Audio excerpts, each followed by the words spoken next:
Hello everyone, my name is Philip Love. I am a political science major. I'm a sophomore here at EIU, and just to make sure everybody's in the right room, this is religion and spirituality among African American students. So everyone's good over here? Alright, good. So just a reminder, the paper that I was handing out to you guys are evaluation sheets to basically just let us know how you feel this went. And if no one has one, just find me and I'll make sure you get one. But on a more important note of why we're here, this is Dr. Andrew Robinson.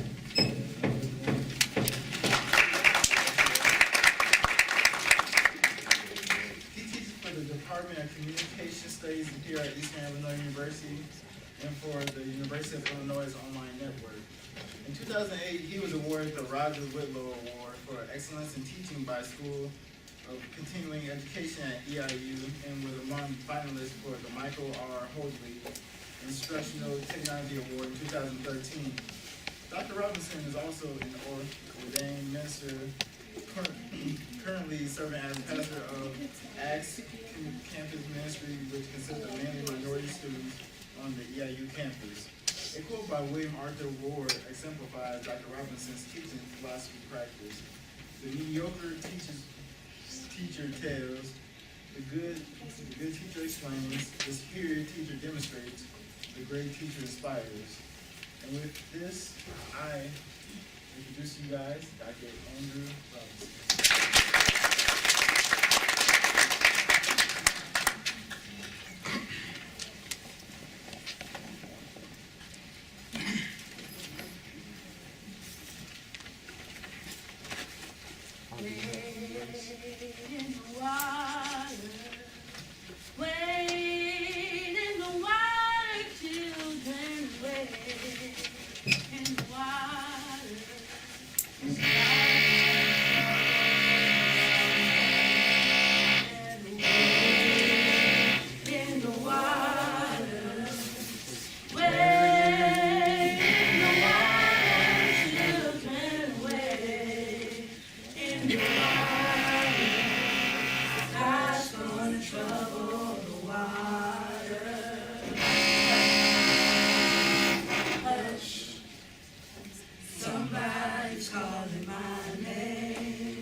For your help with that and beautiful songs. And the reason I asked them to share some old spirituals with you is because that religion and spirituality has long been an essential part of the African American culture, vital to practically every facet of their lives and helped them through a very trying time at the early history of our country, of course, as well. And that's where we get a lot of those spirituals from, is those earlier years and the devastation that gave them. Those songs, those inspirational songs gave African American ancestors the coping mechanisms to be able to deal with the struggles that they were having to go through. And so today I want to talk to you a little bit about some recent research that I had began, and I'm going to make it all numbers and that type of thing today. We're going to make it a little bit more qualitative discussion as well, and focusing primarily on African American students and their relation to how they cope with crises and they apply religious coping strategies during that. And some of the recent literature, there's loads of literature that emphasizes the significance of religious coping among the African American community. Ellison and others reported that moderate effects of that help moderate effects of racism and psychological distress and negative effects of discrimination in this particular study. It helped partly offset the stress that was related with that. 100 sexual assault survivors, African American females, they used positive religious coping strategies and helped them to have higher levels of psychological well-being and deal with those crises and the effects of it. Then also Boyd found that the roles of spirituality and religion as survival and coping mechanisms for overcoming racism, adversity, and loss were emphasized during this study. Cotrana and others reported that religiosity among African Americans promoted relationship stability through its association with marriage, biological family status, and women's relationship qualities. And Carey reported that it was reporting African American men on religiosity, that it predicted a more favorable attitude toward marriage for them. And a few others here, and to just kind of give you an idea of some of the studies that's been there, is Holmes and Lockman reported African American pre-adolescents that it showed that high levels of parent church attendance and it had demonstrated intrinsic religiosity predicted a lower aggression in these pre-adolescents. Gregg reported that among Black Americans, specifically Black American women, that they exhibit a greater religiosity, spirituality than do other racial or ethnic groups. The use of religiosity and spirituality by Black Americans increases during a crisis, and also that it was a coping mechanism by a group of Black American women that had been recently diagnosed with breast cancer. A couple others here I wanted to share with you is Singh and others reported that African American women, it helped them survive or cope with child sexual abuse. And some of the themes from this data said that the religion helped them to transform the religion and spirituality into a source of healing for them. And one final study, particularly because I'm focusing on students, is that by Walker and Dixon reported that African Americans' levels of spiritual beliefs and religious participation are higher than those of European Americans. For both groups, spiritual beliefs and religious engagement were found to have a positive relationship with academic outcomes. And African Americans have higher levels of spiritual beliefs and religious participation than European Americans do. Beliefs and participation were salient for African Americans, whereas participation was salient for European Americans. In other words, what it's saying here is that there was a higher level of spirituality, because they distinguish between religiosity and spirituality. And that Europeans and African Americans, the religiosity level was basically very similar, but there was a higher level of spirituality, which is more of an intrinsically religious value that they have in dealing with in their lives. Part of their orientation is that spirituality element to it. And in other words, it's like someone who is, when we're talking about spirituality element, someone who is intrinsically religious, then that's a person who lives their religion, and someone that focuses more on religiosity uses of religion. It's more of a convenience and things.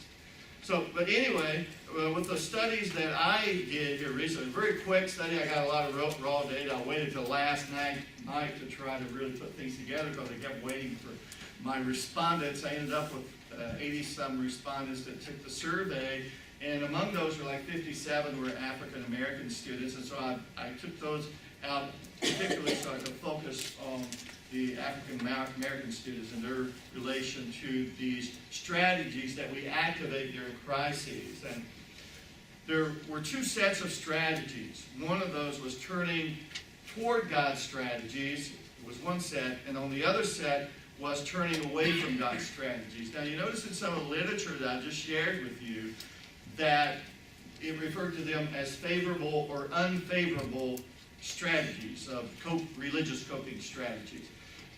Now, when I first started doing this research with, during my thesis stage, when I was working on my master's degree, and then I referred to them as favorable and unfavorable strategies because the initiator of this scale that was used, and I've modified it considerably since that time, was Ken Pargamet, and that's the terms that he used. But then I got to think a little later to say favorable or unfavorable would be somewhat of a biased term for us to use, to say, well, this is the right kind and this is the wrong kind, because there are times that we do apply those turning away from God's strategies, even though we might be highly spiritual or religious. So I felt it was less biased to refer to them as turning toward God's strategies and turning away from God's strategies. So here, the turning toward God's strategies where I thought about my life as part of a larger spiritual force. Second, I worked together with God as partners to get through the hard time. I tried to find the lesson from God in the crisis. I looked for spiritual support from my church or campus ministry in this crisis. I tried to give spiritual strength to other people during the crisis. I asked others to pray for me. I read religious books for encouragement and guidance. I asked God to help me for a new purpose of living. I listened to inspirational music or sang inspirational songs. I focused on my faith in God to stop worrying about my problems. I prayed to God for help. I looked to God for strength, support, and guidance in the crisis. I confessed my sins and asked for God's forgiveness. And so all of these were turning toward God's strategies that they were to respond to on a Likert scale from strongly agree to strongly disagree. By a wide margin of the African American students, it was anywhere between 75 to 96% used with each of these categories that they strongly agreed or agreed that they activated these strategies during the crisis. Now, the turning away from God's strategies were, I questioned whether God really exists. I tried to make sense of the situation and decide what to do without relying on God. I wondered whether God had abandoned me. I disagreed with the way my local church wanted me to understand and handle this situation. I felt that the event was God's way of punishing me for my sins and lack of spirituality. I hoped those responsible for the situation would have died. I expressed anger at God for letting such a terrible thing happen. I thought about turning away from God and living for myself alone. I questioned the power of God. I questioned God's love for me. I felt punished by God for my lack of devotion. I wondered what I did for God to punish me. I wondered whether my local church or campus ministry had abandoned me. And so these turning away from God's strategies, they actually scored very low. It's usually somewhere between 25% to 6%.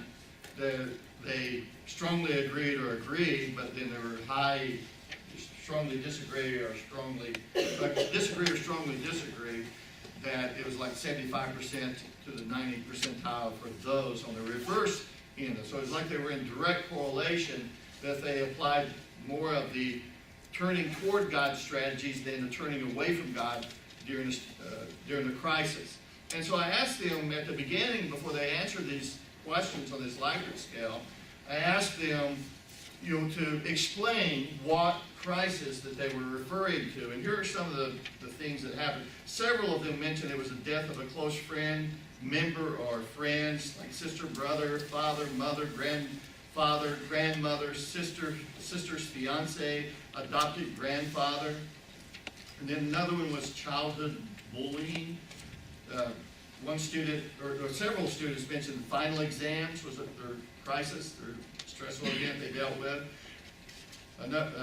One person was raped at the age of 16. A few mentioned they had suicidal thoughts. Others struggling with commitment, financial problems like tuition, debt, financial aid problems, etc. Roommate issues. There were several relationship problems that they referred to as their crisis that they were responding to. And a very poor social lives. And as a freshman, I felt sick.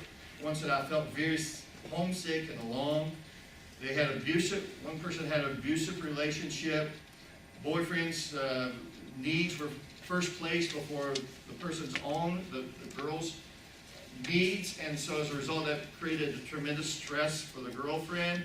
And that kind of goes along with what literature has shown that for college students, that females that in a close relationship, romantic relationship, that it actually shows that they have a lower level of their GPA suffers as a result. But for males, a close, intimate relationship or romantic relationship during college has no effect on their GPA. So, but that was it. But what they mentioned here kind of coincided with that article that I read a few years ago. Then other problems were GPA problems, like one person said, found out I ended up with a 1.28 GPA at the end of the first semester, falling behind with coursework, working multiple jobs. And here's a quote from the person I thought was interesting. He said, my first semester here at EIU, I was very stressed because I was in a place where people were doing things that were not normal to me. Parties, profanity, and sex were everywhere around me. And then others, when I stood up for myself against my family members, felt no one loved me. And then another person, parents had divorced. And then finally, negative response from parents regarding the news of their engagement. Oh, here's some others I had too that they respond to. From placed with non-Christian roommates, they found that very stressful for them. Suspended from school, joining the military. This one student was involved in Iraq, Afghanistan conflicts in the military. Denied application into a program that this person desired, and there was no backup plan and was denied the program. Betrayal by someone I trusted.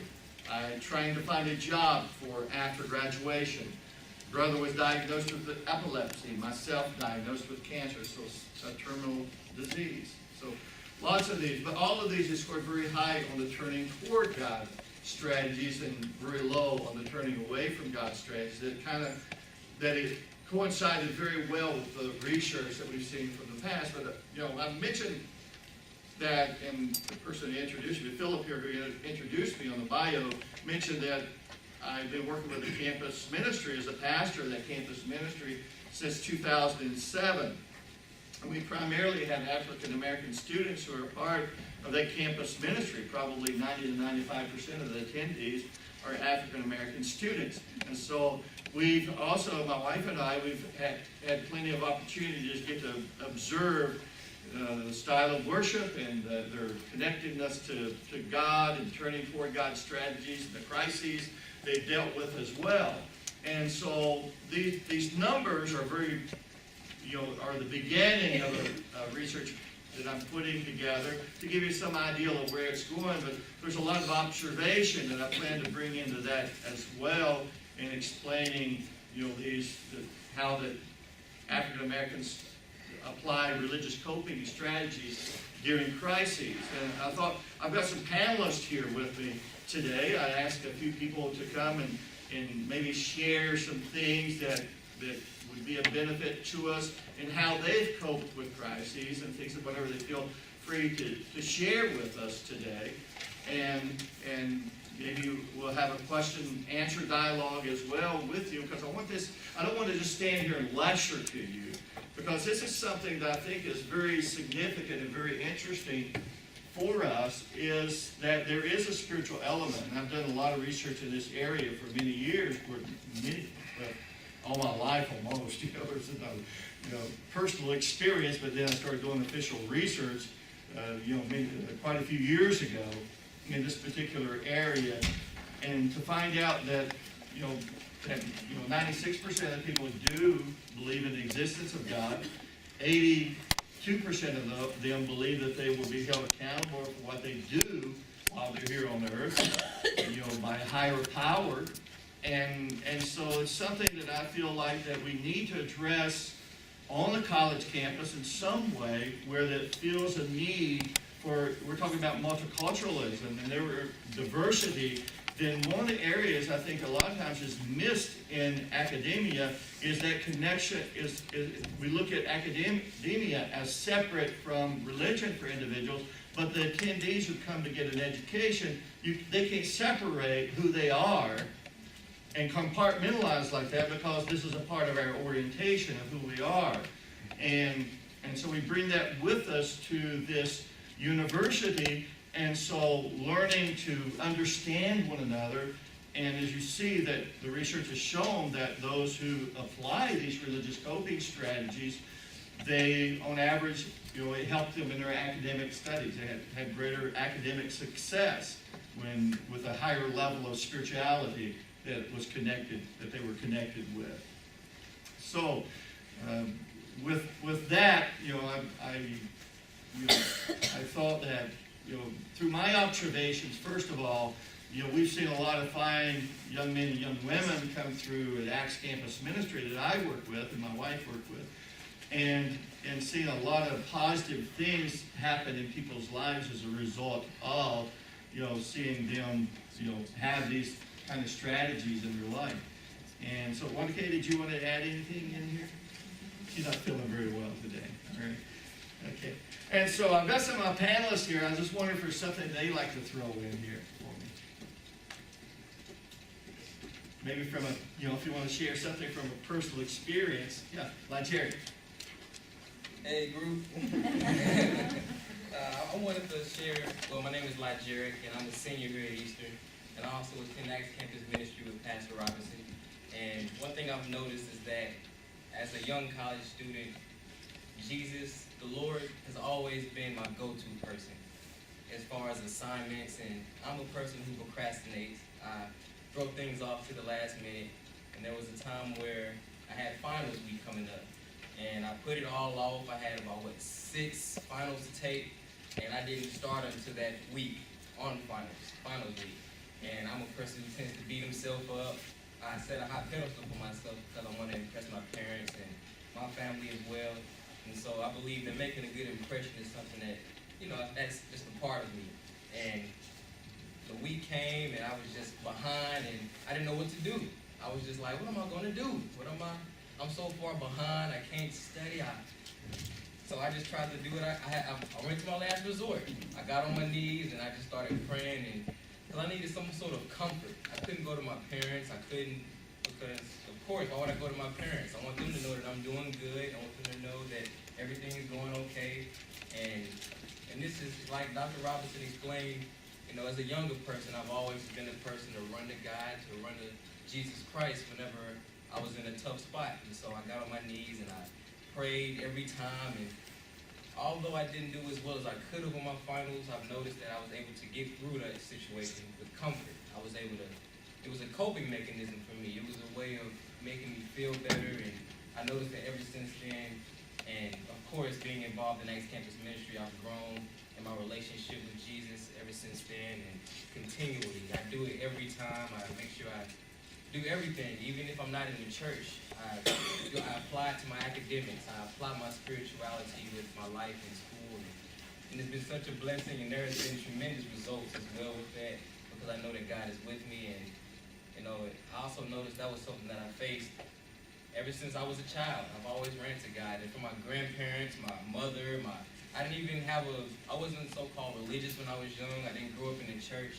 But I've always heard my parents and people older than me talking about, who's this God? Who's this Jesus? And I'd hear church songs riding along in the car, and it just so happened that I've noticed with my life, that's always been my backup plan, and that's God. And that's what I want to Thank you. share.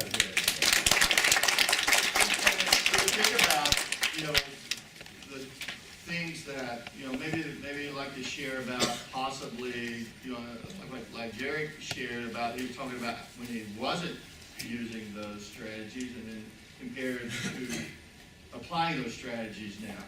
And this is, I guess, the qualitative material that we're getting here today because they're sharing their personal experiences.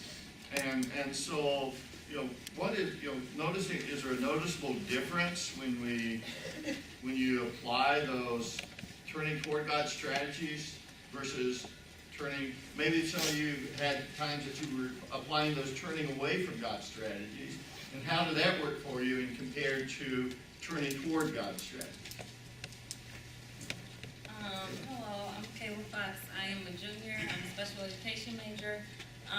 When I was 15, I was diagnosed with high blood pressure, and I was just like, this is weird. I was a little lighter than I am now, but I couldn't really figure it out. I was on my school dance team, and I didn't really know where it came from. Went through every test from the brain to your feet, and they were just like, you don't know what this is. You don't know how you have this. So I studied on my medicine and stuff, and I was just really leaning on the doctor's opinions of, what was going on, and they would say, oh, you need to reduce salt, oh, you need to exercise, you need to do this, and all these things, and I just really used that turning away strategy. I leaned on their support and their answers, and I tried all these different things, and finally I just got to a point where I was just like, you know what, if there is nothing that is causing this, my kidneys are fine, heart is fine, all this, then this has to be God just putting this in my life for a reason. And so I started not looking at it so selfishly, like, oh, why are you choosing me? Why do I have to have this? And blah, blah, blah.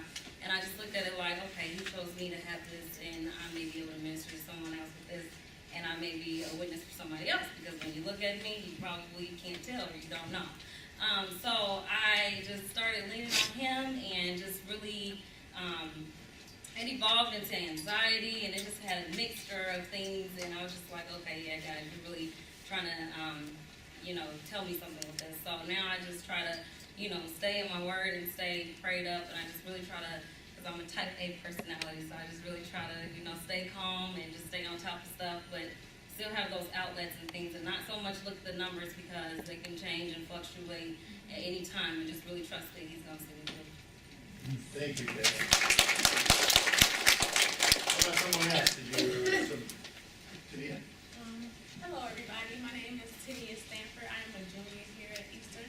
I'm going to say something. When I first came here to this campus, well, when I was 14 years old is when I first started growing to know who God is. I wasn't originally raised in the church, but I just knew about prayer. You hear your parents say, pray before you go to bed. Pray before you go to bed. That was good. Pray before you go to bed. Our Father, lay me down to sleep. And so I would say that prayer, but until I want to know more as a child. I want to know, that's it. I remember times I would be in my bedroom as a teenager wanting to go to church, but I didn't have a car to go, so I would just meditate and say, just think in my mind, when I get a car, I'm going to go.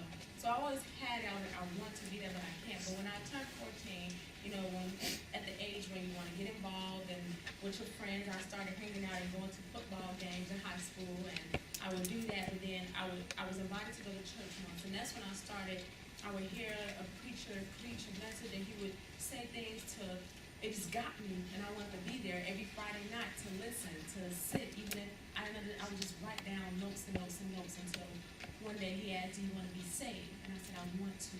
And I didn't really understand what I was doing at the time, but I just knew that it was something, a need, a void that needed to be fulfilled in my heart. And when I did that, I started going to church. I started to learn about who God is. But when I came to college, when I was my freshman year, which was when I was 18, that's when it really came to me that I needed him. I needed him more. On a college campus, there's a lot of temptation. There's a lot of things to get involved with. And we all know that, there's a lot of things. And so, and it doesn't just have to be, the typical going out to parties and alcohol and drinking, but there's subtle things that follow you from college. I mean, from when you're a child to college.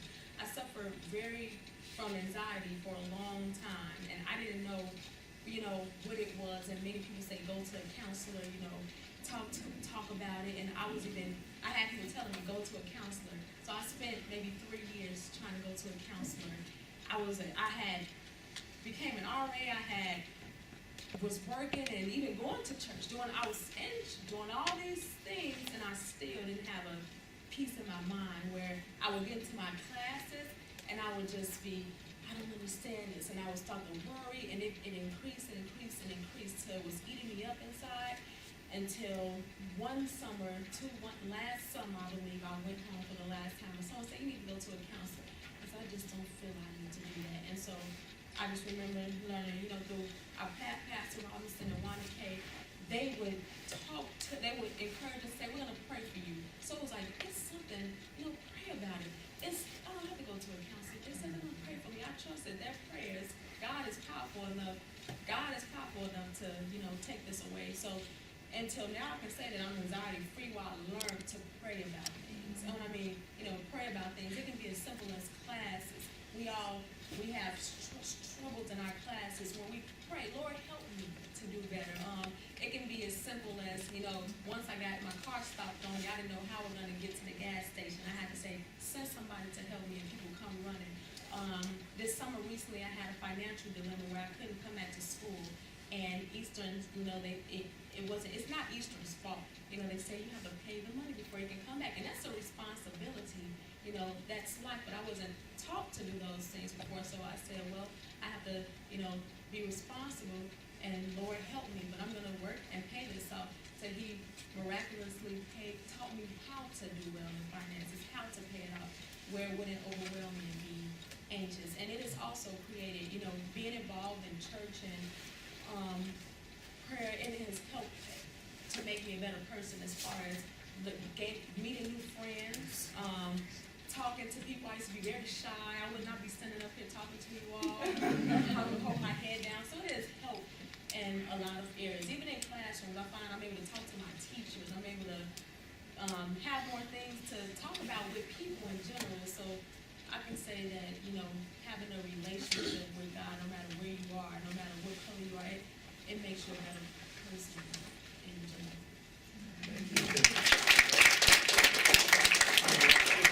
There's been lots of scientific research on prayer, and that in the Journal of Spirituality and Medicine has shown that prayer is associated with reduced levels of pain, and also with coping with stress as well. And also in the Journal of Psychology and Religion, there's lots of research on prayer as well, and how it shows the significance in how it alleviates distress. I think that's it. Did you have your hand up? I did. Okay, go ahead. Hi everyone, my name is Donzel, and I attend Acts Campus Ministry as well. When I think about my whole life, as a child,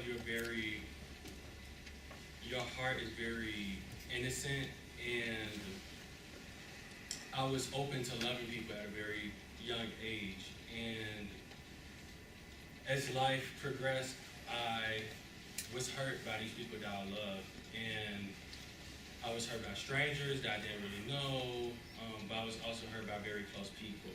And that had a negative impact on my spiritual walk, because God wants us to be loving and receptive of everyone, but it closed my spirit off, and I became very harsh and angry, but it was all from a place of hurt.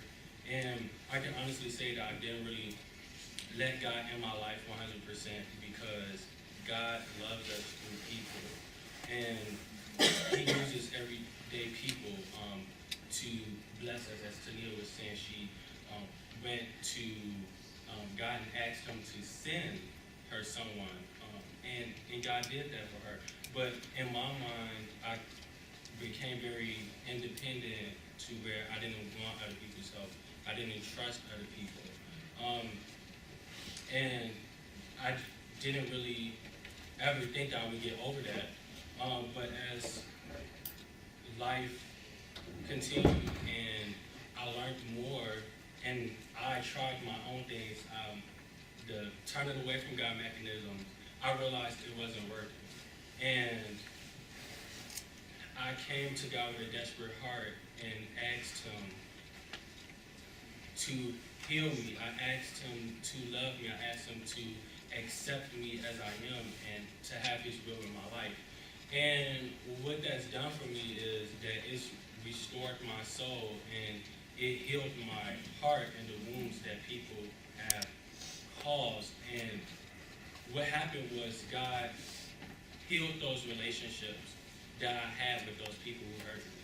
He opened up my heart to where I could feel the love and I could feel a spiritual connection with Him every day and with the people that I encounter every day. And even with you all, there's people in this room that when I see you and I'm just walking past you, I have a genuine love for you and I'm able to show that with a smile or with a hi or by just expressing kindness to you. But that was a love that only God could give me. And I think the most prevalent healing in my life was when He brought my fiance into my life, because I was pre-med and I completed a psychology and neuroscience minor. And when you're in a quantitative field, you have to be academically focused. And that made me put all of my energy into my studies. And I didn't really turn to God when I got stressed. If there was something coming up, I would just do more studying. But when this young lady came, it opened me up to know that it's okay to confide in someone if I'm feeling stressed. It's okay to have a good time with somebody that I love, and take a step back from something that's not really important when you really think about it.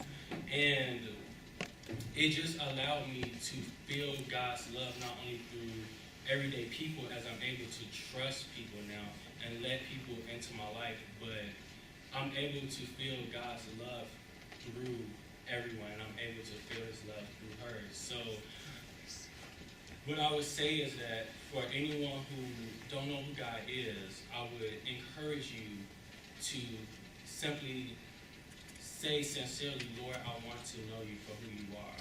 And I want you to be my God and not the God that Donzel is talking about or the God that Tania refers to. But I want to know you for myself, because He is able and He wants you and He will accept you with open arms if you just come to Him.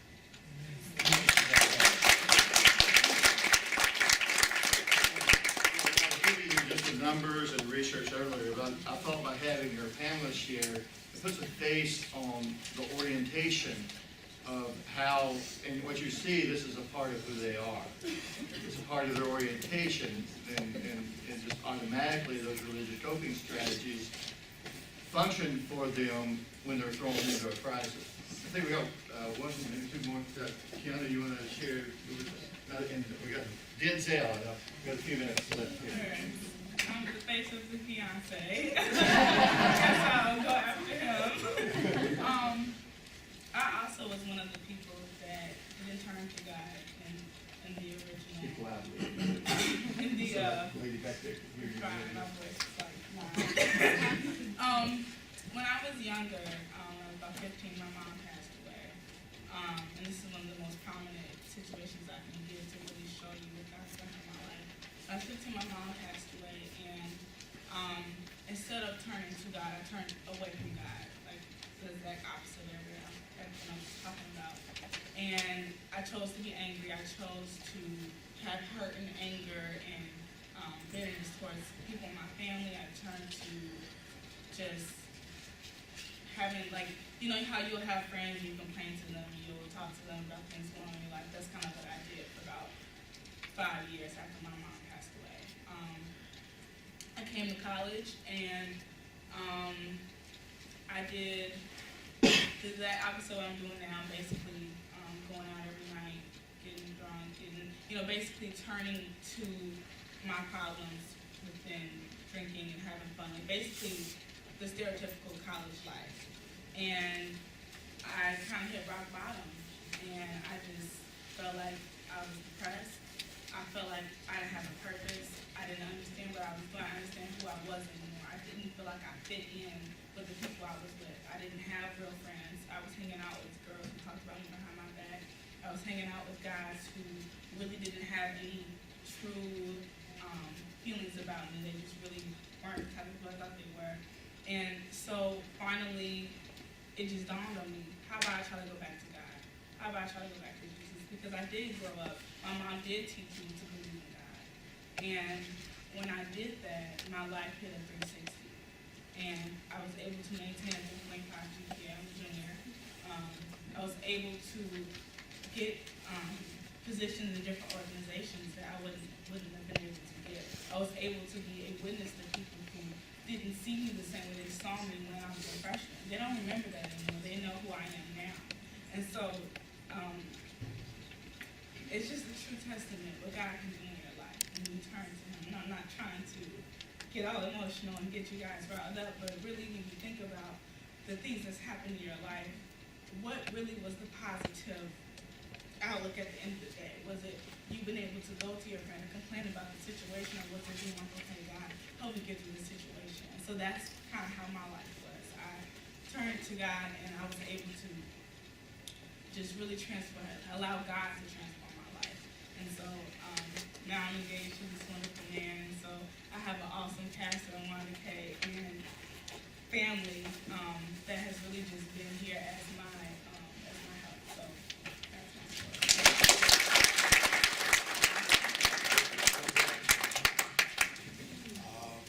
My name is Denzel Gullo. These wonderful panelists, I just felt like if I could just, wrap it up here. My story, as a young man, at the ages 17, 18, I've been kicked out of my home. Felt abandoned, I was homeless. Didn't have anyone to really go to for refuge or for love, for those that cared about me. I didn't really have anything to eat. I didn't have a cell phone. I was living outside of my car. And I really was suffering with inside of me rejection, like some of these panelists heard, like rejection. I felt rejected from those that said that they loved me. I was suffering from hurt. I was suffering from depression. I was suffering from lots of insecurity. I didn't trust in myself. I thought I wasn't going to be anything, do anything. But I came to the realization that I couldn't rely on anybody. I relied on Jesus. The coping mechanism with Pastor Robinson, Dr. Robinson is showing religion and spirituality. Coping mechanism, he mediated my stress. He took the things, the cares of this world inside of me. I came here last year as a transfer student, first generation college student, and I'm going to share something with you that's very sensitive to me. I came as a transfer student, and as a first generation student, I was dealing with this thing, I was falling into having sex, and suffering from sexual morality, and finding other coping mechanisms and other things and other people, filling this void that could not be filled. You guys can relate. If you can't, we go to a party, or we find this person, we're trying to drown our sorrows, finding that quick pleasure of self-gratification or something of that nature. We wake up and we still feel the same, or even worse. We came to Acts Campus Ministries under the tutelage of Pastor Dr. Andrew Robinson, our First Lady Wanda K. They teaching us about Jesus, about spirituality, how it can perfect us, how we can be restored, how we can become better, and how we can cope using Christ and not have anything, detrimental to happen to us, or feel this bottomless pit that we feel in. But when we run to Christ as a mechanism, as a coping mechanism, it profits us. The only thing it does is profit. And on this semester, I turned away. I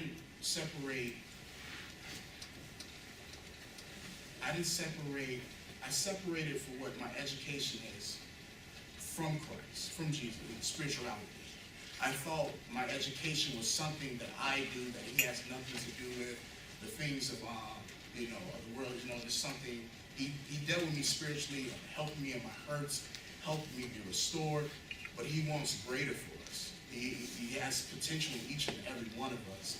And Dr. Robinson showed that through the teachings of the Word.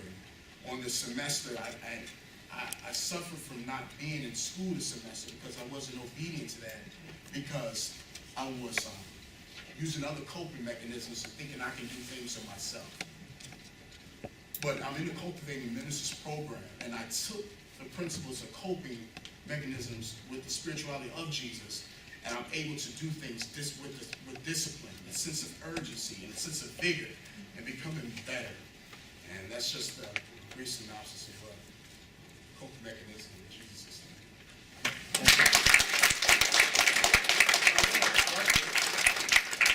Time goes so fast, this type of discussion, we could go on for 2 hours, but I was wondering, do you have any questions about what we've discussed today? I wanted to put some real faces on, this spirituality being a part of who we are. And when we come to academia, into college, a lot of times, we're expected to separate our spirituality from our academics, and yet with the African American community especially, that's next to impossible, because it's so much of who they are, their history, their heritage, culture, and their individuality. And so to say, you can't bring this element into academia, then it's like I have to deny who I am, or a part of who I am, and things. And so, what do you think? Do you think that we can strictly separate that from our academics or our careers? What's your thoughts on that, or what questions you might have for me or the panelists today?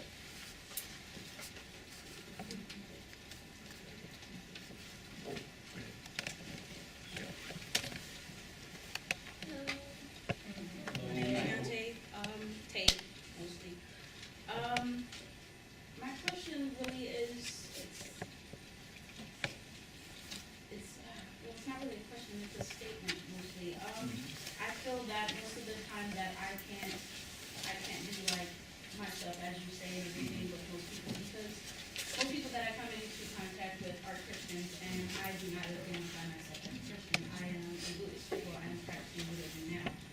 And I feel that I get like sideways glances and everything, and so I feel that I should have to hide my spirituality, as some people would say, or whatever, when I am around other people, because it is a predominantly Christian campus, and so it is really hard sometimes. Yeah. So I felt really good and comfortable here, and I didn't feel that I should have to. Yeah, and I regret that you may have felt that way today, because that was certainly not the intention. Because what we want to get across today is appreciation for all cultures, all diversity, all different perspectives as well. But the reason we focus heavily on this perspective is because it's one that is usually suppressed. That a lot of times gets the feeling that you may have felt today. Had you been in probably any of the other sessions at all, there wouldn't have been anything that made you feel out of place or anything. But we focus on this area that has been suppressed considerably in academia for many years. And so, but know assuredly that it's not that suppressing you, but with the focus I want to make today is that we open our hearts to the people for who they are, the primary message I want to get across today is no matter what your level of spirituality is, that we accept individuals as individuals, and we all are unique in our own way. And we have our likes and our dislikes. We are all socially constructed differently, aren't we? What we've been exposed to. You've been exposed to Buddhism. You know, and the majority of African American community, like 75% or more, is primarily Christian.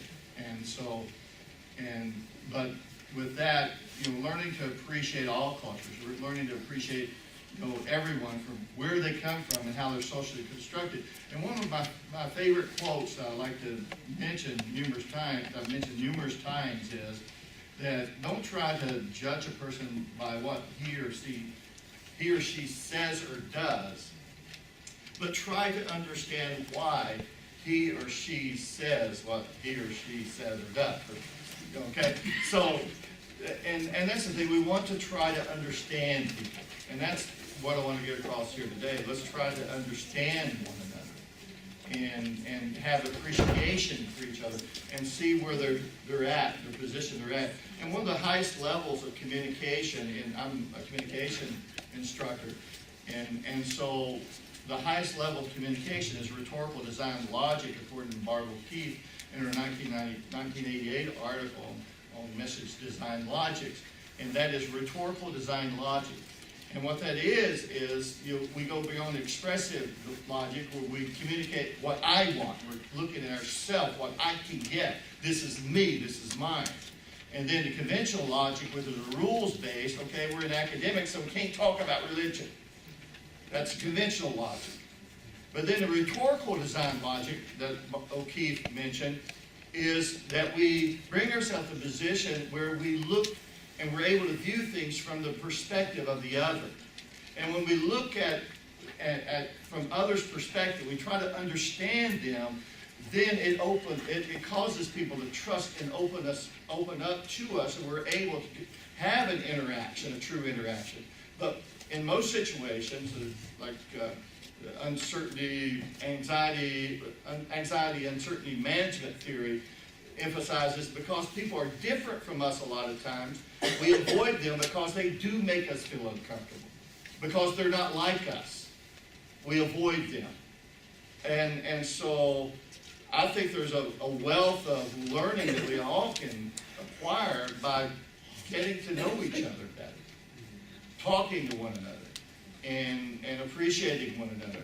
But put yourself in that other person's perspective, as Barbara O'Keefe suggested with her rhetorical design logic, and you'll have a brand new appreciation for everyone. Your professors, your fellow students, whether black, white, you know, Asian, whatever the ethnicity might be, you can have appreciation for them. I just noticed that this is kind of somewhat like church. There's, you know, the black people sit in the front, the white people sit in the back.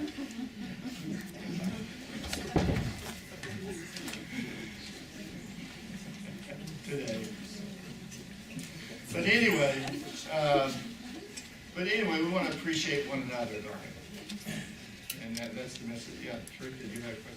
Yeah, that brings me back to your quote when you always say it's not about religion, it's about the relationship. Mm-hmm.